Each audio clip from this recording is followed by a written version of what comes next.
Hello friends! So this is going to be a fun little video, and I imagine you might have it playing in the background or listening to it while you reflect on your own 2025 TBRs and percolating on what you want for 2026.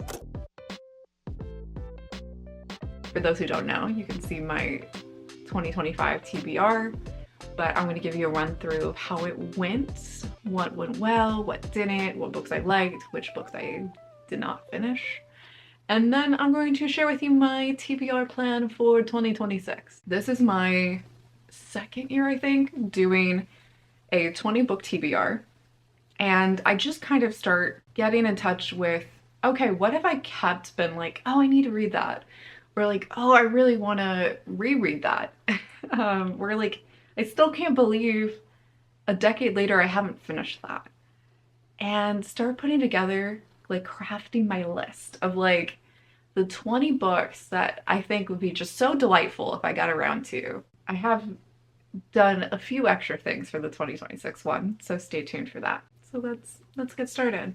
So we're gonna start with 2025 and my 20 book TBR. Mistborn by Brandon Sanderson, The Longest Journey by E.M. Forster, Birds Without Wings, The Narrow Road to the Deep North, Moonbound by Robin Sloan, Never Let Me Go by Ishiguro Kazuo, The Secret History by Donna Tartt, Normal People by Sally Rooney, Six of Crows by Leigh Bardugo, Trust of the Emerald Sea by Brandon Sanderson. I just realized, just reading this out, that I had two Sanderson books.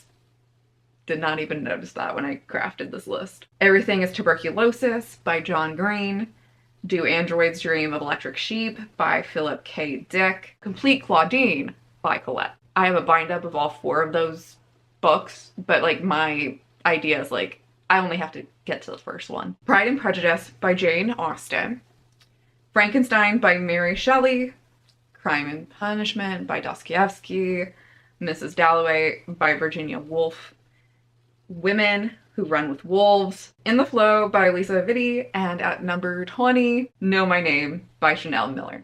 So, how did I do? I did 12 out of 20. Oh, look at me go! So I never aim for 100% completion, because why? And also I know myself, I'm a mood reader, and why stress myself out for something that's supposed to be fun? So there we go. So 12 is lovely. And I'll just go through the 12 books that I got around to. You can deduce which ones I didn't. So Longest Journey by E.M. Forster. This was a very peculiar book. It was very quirky. I didn't love it. And like the last 20 pages made me really mad. But I'm glad I read it because I love his book, A Room with a View. And so I wanted to see how much of it is I love this particular book, or he might be a new favorite author. This was a weird book. I don't even know how to explain it. It's a very like character study, slice of life. Like things happen, but things don't really happen. But then like something tragic will happen and there's just a passing line about it. Be like, that dude died. And I'm like, what? That came out of nowhere. Okay. All right. So there's that. Moonbound by Robin Sloan. This is disappointing. I count it because I did read it. I gave it a try, but I did DNF it. I got maybe 100 pages in and it just wasn't vibing. It wasn't for me. I still love Robin Sloan, but this one was a flop. The Secret History by Donna Tartt. I am still reading. I squeezed that puppy in the last couple days of 2025, but I'm counting it because that's when I started it. And I did start it in earnest. I got like 50 to 60 pages in. And it's interesting. It's funny because it feels a bit reminiscent. So it's dark academia, boys in college. And it feels a little bit reminiscent of Bunny by, I'm just going to throw it up because I can't think of anyone's names today. And Great Gatsby by F. Scott Fitzgerald. So it's kind of interesting how much it's like kind of triggering that similar sensation to those two books. We'll see how it goes. I'm intrigued so far, but I'm also early in. It's like 600 pages, so. Trust of the Emerald Sea by Brandon Sanderson. So I read that in the first half of 2025 and I enjoyed it. Now, the last third of the book knocked it down from like a 5 to a 3.5/4 rating for me because, without giving anything away, the narrator takes a turn into being like more involved in the story and in the plot and gets kind of just like goofier. It goes from like that traditional British wit to just some offhand weird things that I didn't care for. So there was that and a few other just choices at the end that left me scratching my head, but I had a good time with it, don't get me wrong. I think it is a fun read. I liked Tress, who's the main character. I liked the premise. The world building was actually really interesting and didn't bother me as much as I thought it would. It had me smiling, it had me laughing at places. So I do recommend it. It's just, there's a few caveats to that recommendation. I did read Everything is Tuberculosis by John Green. It's a great primer on tuberculosis and the history thereof, but it's also in some ways like a touch memoir biography because you get into the author's experience with finding out just how prevalent tuberculosis is in modern day, given that there is a cure and treatment for it, and his experiencing meeting Henry, who was a young boy who had tuberculosis and almost died from it. I think it's a really excellent read, and with all of the changes that unfortunately American politics has made, it has become an even bigger issue in the world. So it is important to be informed and to lock in, guys, on issues like this. But it's not, surprisingly, not a complete Debbie Downer of a book. There's interesting, like, Beatles trivia in it. And there's, like, heartwarming moments. Like, you know, Henry lives. Spoilers. You know, there are good people who, and, like, good advocates and activists that are going out and making sizable changes that are going to have good repercussions. So it is not a lost cause. Learn more. Then we have Do Androids Dream of Electric Sheep by Philip K. Dick. So some of you guys might know this is the book that inspired Blade Runner. Weird, because it is very different. Blade Runner is not nearly as obsessed with having a fake sheep and wanting to get a real sheep and or rare living animal in this dystopian world. There's also just a bunch of different things. Like there's like tech that I don't remember seeing in Blade Runner. They made like, they got Harrison Ford to be such like a cool guy, and this dude is such a loser in the book. They also did Rachel dirty, is all I'm gonna say. Dystopian world with androids. I thought it was interesting. As a writer, as a fan of genre fiction, it felt fitting for me to finally get around to reading this, so I'm glad I did. But am I in love with it? No. I think it brought up a lot of interesting points, but I don't think it's that amazing and enjoyable of a book. But I can see why it created the ripples that it did. Pride and Prejudice by Jane Austen. So I read like 3/4 of this in college and then got behind on the reading and wasn't able to finish. So by God, a decade later, I finished it. I already knew pretty much my thoughts and enjoyability level of it because I got a decent chunk of the way through and then like I knew what happened. But this was a personal win. Frankenstein by Mary Shelley. I was supposed to read this in middle school or high school. I did not like this book. I do not like Victor. I do not like the monster. Just little incels causing problems in the world. I might actually do an entire video on Frankenstein because it is crazy. I think there's a lot of people who want to read it because it's a classic, but I don't think you should read it because I don't think it's good. So I might just recap the interesting bits for you and then you can call it a day. Let me know if that's something you would you'd be interested in watching. Crime and Punishment by Dostoevsky. I'm like 40% of the way through. So I started in 2025, so I'm counting it. I do plan on completing it. I feel like the title is false marketing, false advertising. There is not much crime and there's not much punishment as of right now. And my brother, who's a little further ahead in reading it, concurs that there is not much more crime or punishment in the rest of it. So, okay. I feel like this could have been a short story, but I will hold off full judgment till I finished reading it. But by God, I got to it.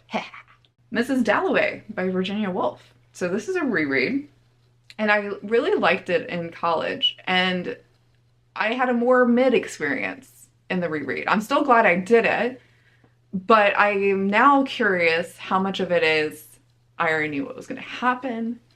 Was it in my enjoyability and my liking of it was in comparison to the other books I had to read that semester or just in college in general? I do think it does some really interesting things with like how it dips in and out of people's heads and everything happens in the course of one day and very like stream of consciousness. I do think it's doing a lot of interesting stuff on a literary sense, but it wasn't as much of a bop as it was in the reread, but that's okay. And then last one, Know My Name by Chanel Miller. I read this as an audiobook. Oof! It was a hard read. I actually buddy read this with Rosica, my friend, and I'm so glad we did because I might have just put it off all year if I didn't have that push, especially because I started the audiobook and it's just, it's so hard. And it's read by Chanel and she's a great narrator, but it is just, and what's so gnarly is that it's not even like she's giving like these really grotesque descriptions of the act of what happened to her. Because she doesn't have a memory of it. But like just the aftermath of going to get processed from being assaulted. Oh God, it was, I think everyone needs to read it. It's a hard read, but I think everyone needs to read it. And she read the narration in the beginning.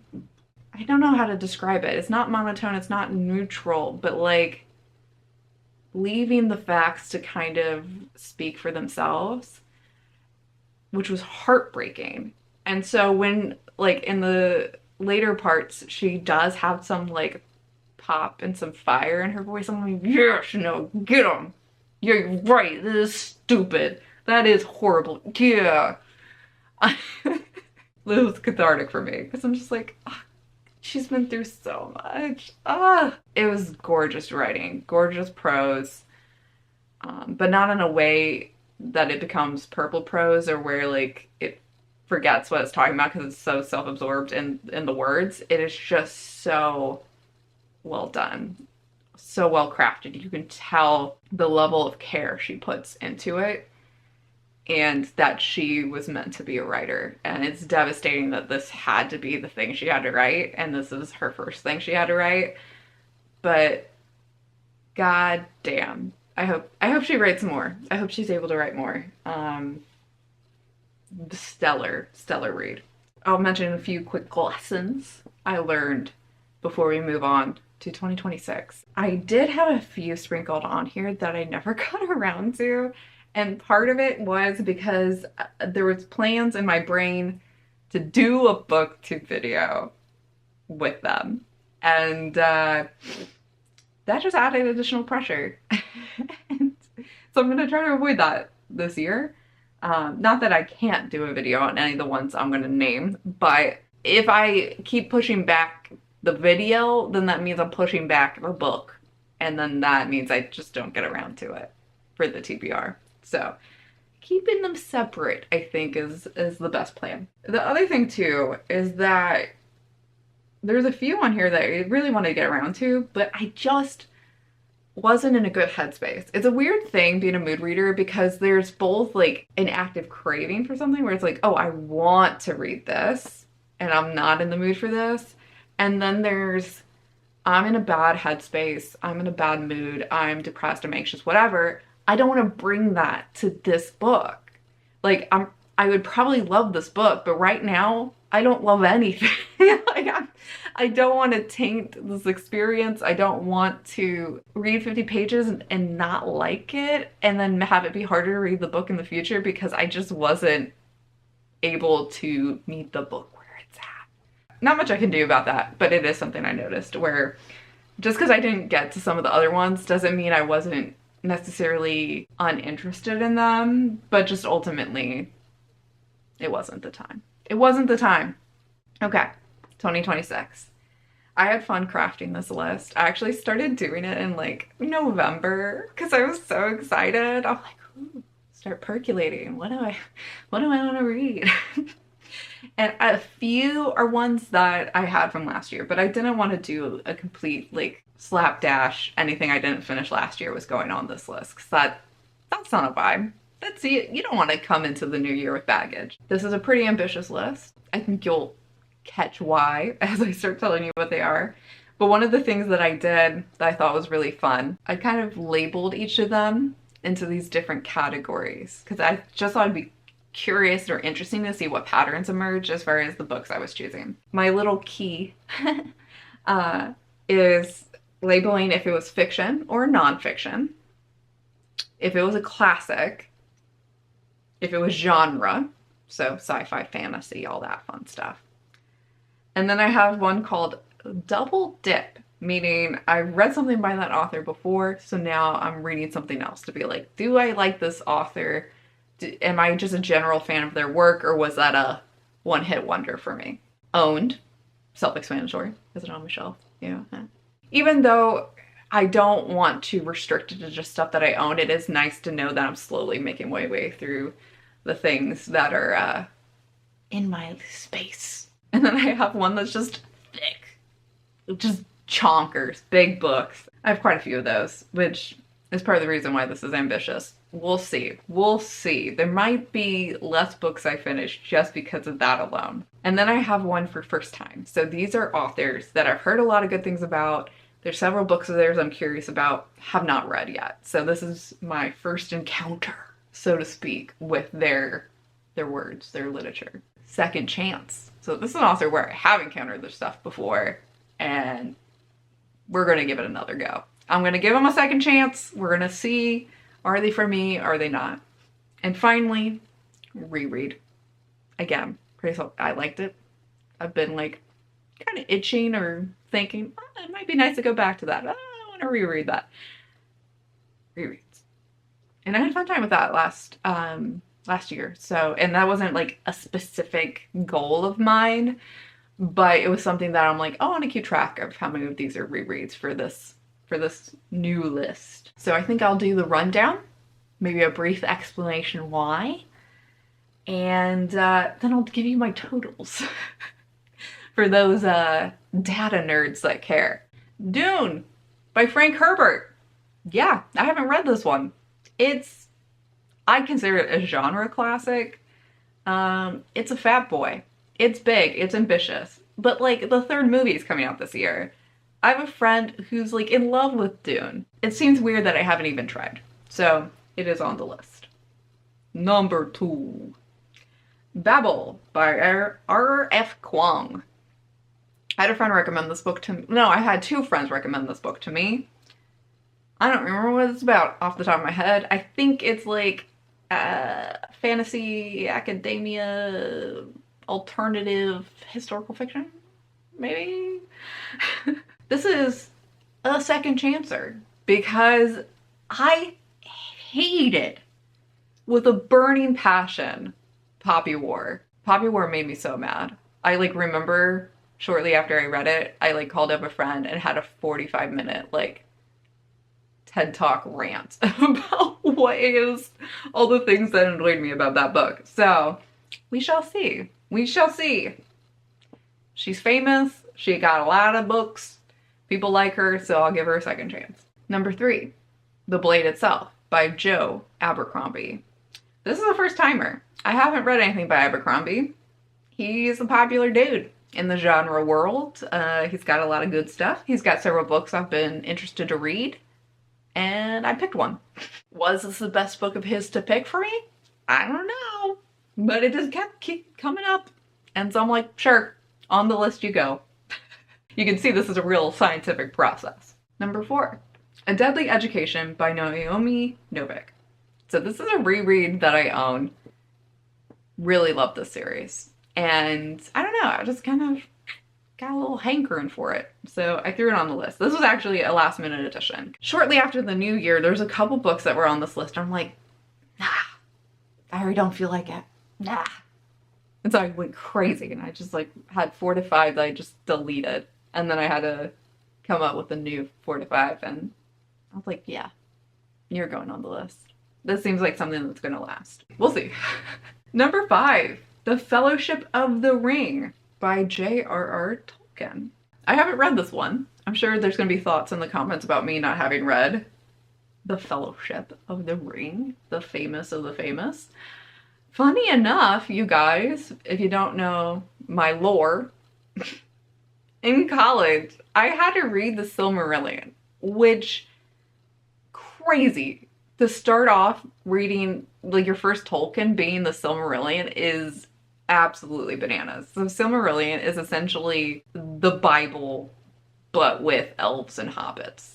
Like, it is essentially like the beginning of time and how everything came to be in Middle-earth. I didn't care for that, but I also didn't hold it against Tolkien or his work, because I'm like, I am not the person for this.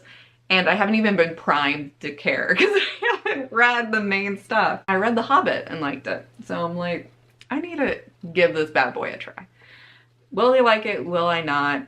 We'll see. But I think it's worth being able to put my hat in the ring and being like, oh, I have thoughts on this. I've read this. Number 6, How to Do Nothing by Jenny Odell.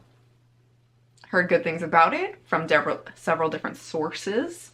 This is nonfiction. And I think it's more pertinent than ever now that we have social media meets AI slop. Enough said. Number 7, To the Lighthouse by Virginia Woolf. This was assigned to me 2, maybe even 3 times in college. Did I read it? No. I think I read a chapter or 2. Sorry. I casually labeled The Second Chance. I haven't loved anything by Virginia Woolf. I read several things by her too, and some things are good, some things are decent, but I haven't been wowed. But more importantly, it's a second or third or maybe 4th chance of just finishing this stupid book. Because I need to get to the lighthouse. I need to get to the lighthouse. I cannot have this hanging over me anymore. Number 8, Dark Matter by Blake Crouch. This is a first timer. I haven't read anything by Blake Crouch. I've heard good things about Dark Matter. There's several books of his that I think I'd be interested in, and I just picked this one. There we go. It can be that simple, people. That's all you need for a TBR. You'd be like, I think I'll like it. Number 9, Boundary Side by Robert Jackson Bennett. So this is a double dip. I really loved his City of Stairs book, and I want to see if I really jive with him and his work, if I need to consume more of it. And this is one of his earlier books, and it's impossible to find, but I'm going to find it and I'm going to read it, by God. Hopefully, fingers crossed. Number 10, All About Love by Bell Hooks. I actually read an excerpt of her work. I don't know if it was this book in particular, but in one of my philosophy classes. And she's kind of an OG in the feminist philosophy space. And I actually own this book by her, and I need to read it. I need to read it. As a philosophy minor, I think it's my moral responsibility to read this stupid book I've had for like 7 years. Number 11, Bloodchild and Other Stories by Octavia Butler. So this is a owned reread. Ooh, buddy boy. She is a good author, but like, her stories will shake you up. The titular story, Bloodchild, straight up horror. That was alarming. I still can't stop thinking about it. And then her other stuff, it's up there too. So it's not a chill read, but I've been drawn to being like, I think I need to reread that. And so I'm gonna try to follow that urge, that calling this year. Number 12, Under the Tuscan Sun by Frances Myers. This is a reread. I love it. It's a memoir. It's low stakes, doing like a house villa rehab in Italy. And don't we all want to just have silly little reno problems in Italy that all get resolved and it's all perfectly fine? And you're getting these beautiful descriptions of the setting and like the dinners, the food, and just, oh, yeah. Yes, I want to be there. I want to be in this book. I don't want to be here in America with all this nonsense. So that's on the list. Number 13, Jurassic Park by Michael Crichton. This is a first timer. I haven't read anything by Michael Crichton. I consider this a genre classic. I follow the Books Unbound podcast, and I believe Raylene read Jurassic Park last year and loved it. So why not me? Also, I don't think I've read anything about dinosaurs, like any fiction with dinosaurs in it. So hopefully it's a good time. Number 14, Wicked by Gregory Maguire. This is a reread. I watched both Wicked and Wicked for Good last year, and boy was that a roller coaster because I loved part 1 and I hated part 2. And so I decided I need to go back to the source. I need to reread this book because I like read it in 2012 in order to read it and complete it in time before I saw the musical on stage in New York. So it's been a minute. But I know it's very different, and I need to know.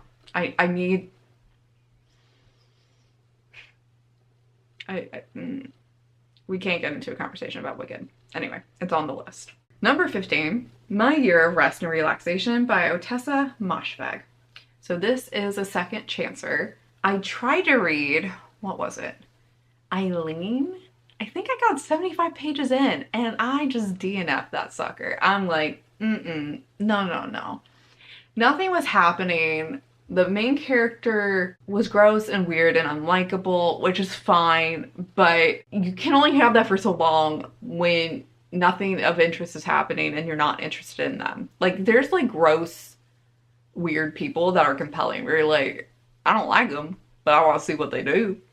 I did not want to see what she do. I don't want to see what's done to her. I don't want to see what she does to other people. And nothing was happening for 75 pages. So I bounced. But I think collectively, her most popular work is My Year of Rest and Relaxation. And I do think it's interesting. I want her to give her a second chance. This will be it though. If I don't like this one, bye. Have a nice life, Otessa, but I will not be reading more books by you. 16, The Long Walk by Stephen King. So this is double dipping. So I don't always love me a Stephen King, but I did like, oh God, what is it? His one with the vampires. What?